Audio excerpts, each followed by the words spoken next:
अंतरिक्ष में माइक बेरेट और उनके महिला साथी ने पानी के दोनों थैलों को आपस में टकराते हुए कहा, चीयर्स।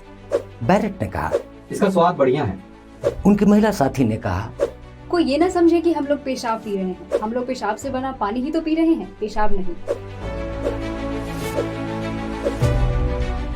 वह साल था मार्च 2008। एस्ट्रोनॉट माइक बेरेट अपने एक महिला साथी के साथ अंतरिक्ष में ISS स्पेस स्टेशन पर मौजूद थे।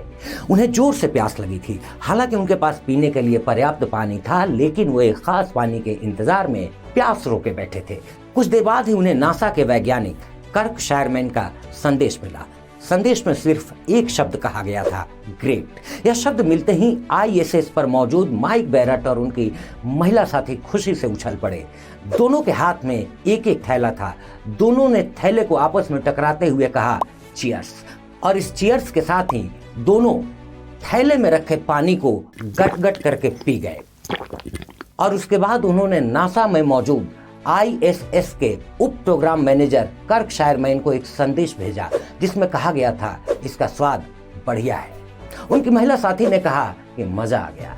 फिर मजाकिया अंदाज में माइक बेरेट ने कहा, इसे बोतल में होना चाहिए जिस पर यह लेबल चिपका हुआ हो कि इसका सेवन ऐसी स्थिति में करें जब असली पानी 200 मील दूर हो। जानते हैं ये पानी क्या था? ये इंसानी पेशाब का रिसाइकल पानी था, जिसको माइक बेरेट और उनके साथी ने पहली बार पिया था। दरअसल पिछले अभियान के दौरान ISS से सैंपल के तौर पर लाए गए इस अपशिष्ट लेकिन रिसाइकल किए गए पानी की जांच के बाद इसे पीने के लिए सुरक्षित पाया गया था।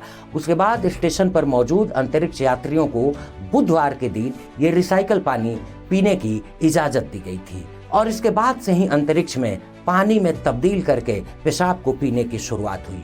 और अंतरिक्ष मिशन की दुनिया में इसे एक क्रांतिकारी खोज माना गया, क्योंकि अंतरिक्ष मिशन पर गए वैज्ञानिक कई बार 6 महीने या 12 महीने भी वहां खोज करने के लिए रुकते हैं। ऐसे में स्पेस स्टेशन पर पर्याप्त पानी का इंतजाम एक जटिल और महंगा कार्य होता था और साल 2008 से पहले तक अंतरिक्ष यात्रियों की सारी निर्भरता अपने साथ ले गए पानी या फिर जरूरत के मुताबिक पृथ्वी से बार बार भेजे जा रहे पानी पर होती थी, जो कि काफी महंगा और मुश्किल होता था। इसलिए स्पेस स्टेशन में पानी की समस्या के समाधान के लिए वैज्ञानिक लगातार रिसर्च कर रहे थे और फिर उन्हें सफलता भी मिली, जिसके बाद मार्च 2008 में स्पेस स्टेशन पर ECLSS नाम का एक उपकरण स्थापित किया गया।